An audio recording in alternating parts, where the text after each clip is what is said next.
السلام علیکم نحمد و نصلی علی رسولہ الکریم اما بعد. عزیزان محترم، موجودہ حالات آپ کے سامنے ہیں اور جے پور سے لے کر ہریانہ تک جو تشدد ہو رہا ہے وہ آپ اور ہم سبھی دیکھ رہے ہیں. میں یہ نہیں کہتا کہ ہم لوگ اس سلسلے میں کوئی ایسا عمل کرے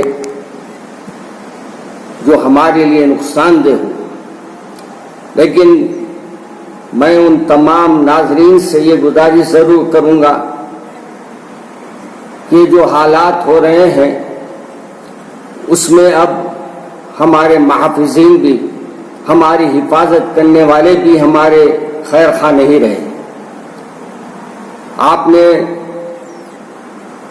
دیکھا ہے کہ ٹرین میں کس انداز سے ایک ظالم، جس کو بی جے پی کے اور دیگر تنظیموں نے جو آج کل اپنے ایجنڈے کو چلایا ہے کہ نفرتیں پیدا کرنا، اور یہ نفرتوں کی وجہ سے آج یہ حال ہو گیا ہے کہ بچے کے دلوں میں ایک دوسرے سے نفرت کا ماحول پیدا ہو گیا ہے. ان حالات میں ہمارے ہم وطن لوگوں سے ہمارے تعلقات کو ہم بہتر کریں اور ان کو یہ بتائے کہ حکومتیں اپنی ناکامیوں کو چھپانے کے لیے اور حکومتیں اپنے معاملات کو اپنی کرسی کی حفاظت کے لیے آج جو کچھ کر رہے ہیں صرف اپنی کرسی کے لیے کر رہے ہیں. نہ ان کو آپ سے محبت ہے، نہ ہم سے محبت ہے، بلکہ یہ حضرات جو کرسیوں پر بیٹھے ہیں ان کو صرف اپنے سے محبت ہے. ایسے موقع پہ آپ کو اور مجھے چاہیے کہ ہم وطنوں کو لے کر اور ان لوگوں کو جو آج کل بہکاوے میں آ گئے ہیں ان کو یہ بتائے کہ دیکھو ملک ہمارا ہے، ہم ایک دوسرے کے بھائی ہے، ہم وطن ہے، اور ایسے حالات میں ہمارے کو جو حکومتیں کام کر رہی ہے یہ تو صرف انگریزوں کی پالیسی یہ لوگ اپنا رہے ہیں، لڑاؤ اور حکومت کرو، اور یہ بھی حکومت یہ چاہتی ہے کہ لڑاؤ اور حکومت کرو. مگر یہ بات یاد رکھنا چاہیے آپ کو اور مجھے کہ ہمارا وطن عزیز یہی ہے، ہم ہندوستانی ہیں، ہمارا ملک ہے، ہم سب مل کر اس کی حفاظت کریں. آج جو کچھ حالات ہو رہے ہیں ان کے سب سے بڑے ذمہ دار وہ کرسیوں پر بیٹھے لوگ ہیں جو ہندو مسلم کر کے مسلمانوں سے ہندوؤں کو اور غیر مسلموں سے مسلمانوں کو نفرت پیدا کرنے کی سازشیں کر رہی ہیں. ہریانہ کا حال دیکھیے کہ ایک امام صاحب کو مسجد میں گھس کر نائب امام کو تشدد کا نشانہ بنایا گیا، اور وہ بیچارہ نوجوان بیچارہ آج دنیا میں نہیں رہا. اللہ اس کی شہادت کو قبول فرمائے، اللہ اس کو جنت کے اعلیٰ درجات عطا فرمائے. اور اسی طریقے سے ہمارے سیف اللہ بھی اور خدیر بھی اور یہ دیگر جو بھی لوگ تھے جو ٹرین میں مارے گئے ہیں ان کو بھی اللہ مغفرت کا معاملہ فرمائے. یہ سب شہید ہے، اللہ ان کو یقیناً اس کا بدل ضرور عطا فرمائے گا. اور یاد رکھیے جب ہمارے ملک کو، ہمارے شہر کو، ہمارے وطن کو ایسی نظریں پڑے گی جو یعنی تقسیم کرنے کی پالیسی چلیں گے تو یہ ہر ایک کے لیے نقصان دہ ہے.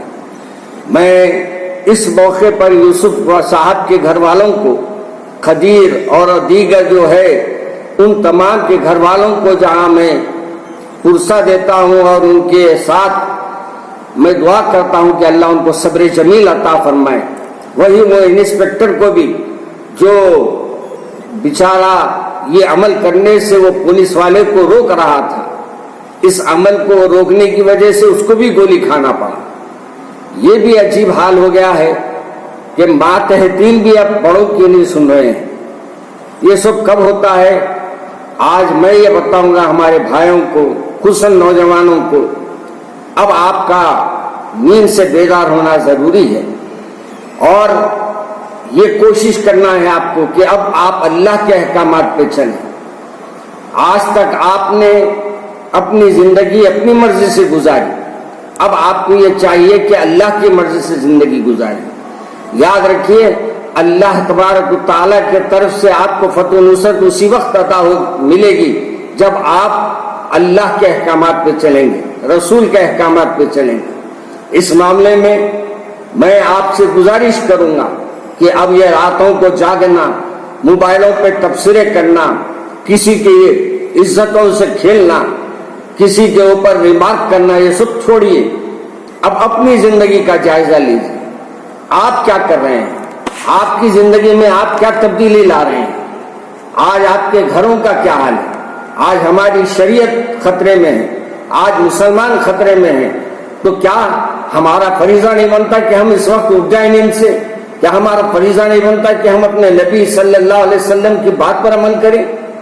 افسوس ہوتا ہے کہ آج بھی ہمارا نوجوان راتوں میں بیٹھتا ہے اور دن میں سوتا ہے. اب جاگنے کے دن آ گئے ہیں، اب سونے کے دن ختم ہو گئے ہیں. اللہ کو پکارو، مسجدوں کو آباد کرو اور مسجدوں کے لیے اپنی صفوں کو بڑھاؤ اور اللہ کو راضی کرو. یہ وقت ایسا ہے کہ اگر آپ اس وقت بیدار نہیں ہوں گے تو ایسے ظالم حکمراں جو اپنے کرسیوں کے لیے ہم لوگوں کے اندر نا اتفاقیہ پیدا کر رہے ہیں، ایک دوسرے سے ہمارے کو نفرتیں پھیلانے میں لگے ہیں، ایسے میں ہمارے شہر کو، ہمارے ملک کو خطرہ ہو سکتا ہے. یہ تو رہیں گے پھر چلے جائیں گے، لیکن یہ حکومتیں ٹکنے والی نہیں ہیں. ان کے 5 سال 10 سال پیریڈ ہوں گے، 15 سال پیریڈ ہوں گے، لیکن آپ کو اور مجھے اپنے اس وطن میں رہنا ہے اور اس وطن عزیز کو ہمارے کو گلدستہ بنا کے رکھنا ہے. یہاں ہر طبقہ رہتا ہے، عیسائی حضرات بھی رہتے ہیں، ہمارے سردار جی حضرات بھی رہتے ہیں اور دیگر ہندوؤں میں بھی کئی ایسے لوگ ہیں جو ان کے اندر تقسیم ہے. وہ سب مل کر ہم مل کر ایک ہو جائے اور ہم یہ حکومت کو بتا دے کہ دیکھو ہمارے کو بانٹنا چاہے تو ہم بٹنے والے نہیں ہیں اور ہم ہمارے وطن کے لیے، ہمارے ملک کے لیے ہم مل جل کر کام کریں گے. یاد رکھیے یہ جو ہمارا نوجوان آج کل جو جوش میں نکل گیا ہے، جتنے نام لو آپ، بجرنگ دل لو یا جتنے بھی نام لو، یہ سب بہکاوے میں ہیں. ان کو اپنے نوکریوں میں نوکریاں تو نہیں مل رہے ہیں، ان کو روزگار نہیں مل رہا ہے. اب ان کو مصروف رکھنے کے لیے اور ان کو ذہن بھٹکانے کے لیے جو کام کیا جا رہا ہے، یہی وجہ ہے کہ جو شہر یعنی ملک کے حالات خراب ہے.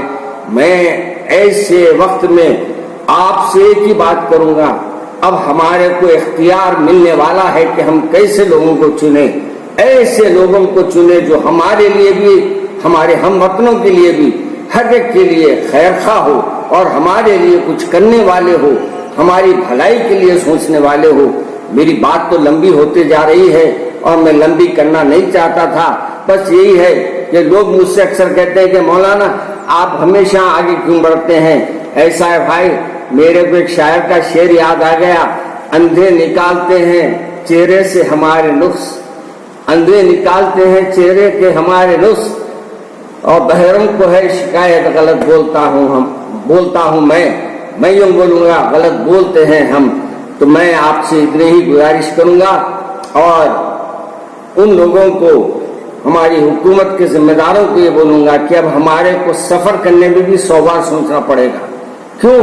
ہماری پولیس ہماری دشمن بن رہی ہے اور ہمارا نوجوانوں کا ذہن خراب ہو رہا ہے. ایسے موقع پر آپ لوگوں سے میری گزارش ہے کہ آپ لوگ دعائیں کریں، اللہ کو منائیں، اللہ کو راضی کریں، اللہ سے اپنے رشتوں کو جوڑے. انشاءاللہ سب حالات ہمارے قابو میں آ جائیں گے.